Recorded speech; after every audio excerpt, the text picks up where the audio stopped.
Luke's gospel tonight continues to be a reminder to his disciples to be constantly prepared for the ending of this created world, even though we have no idea when that's going to happen, when Christ will, in the words of the Creed, come again in glory to judge the living and the dead.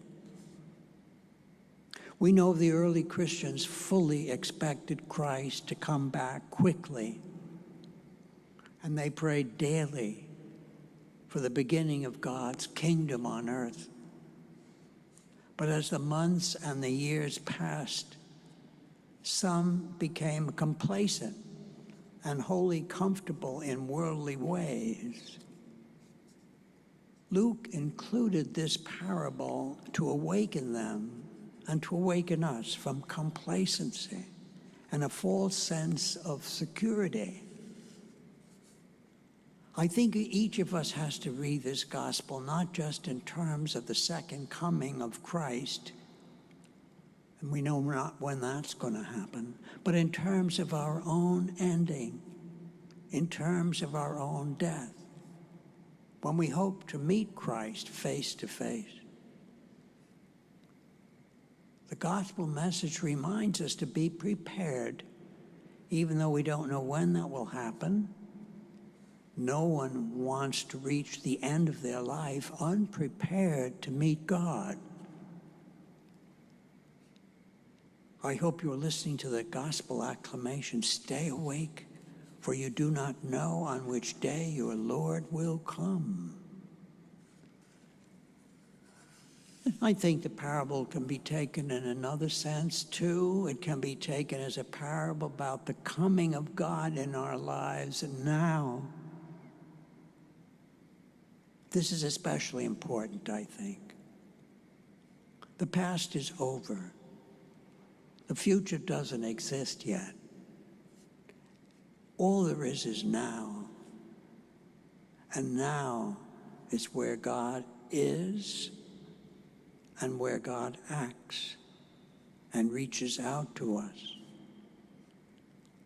On any given day, God can touch our lives and give us power to pardon, to be more caring, to take up our cross without complaining.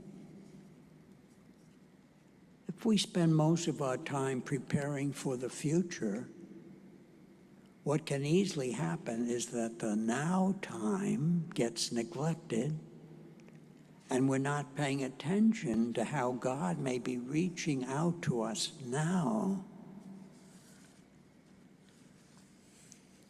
Here's an example of that.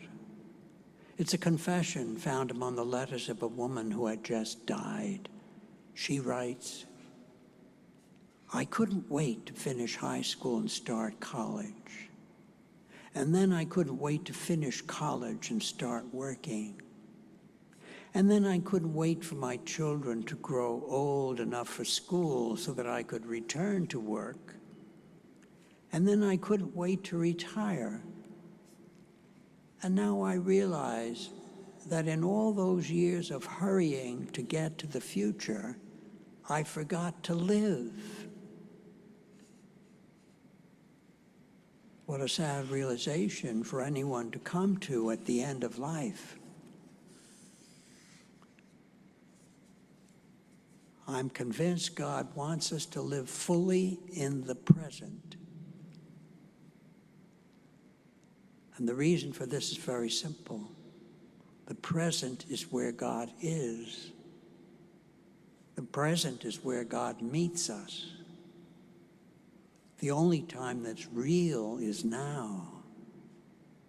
And God has promised to help with the burdens of this day only. The Christian gospel invites us, come into the now time.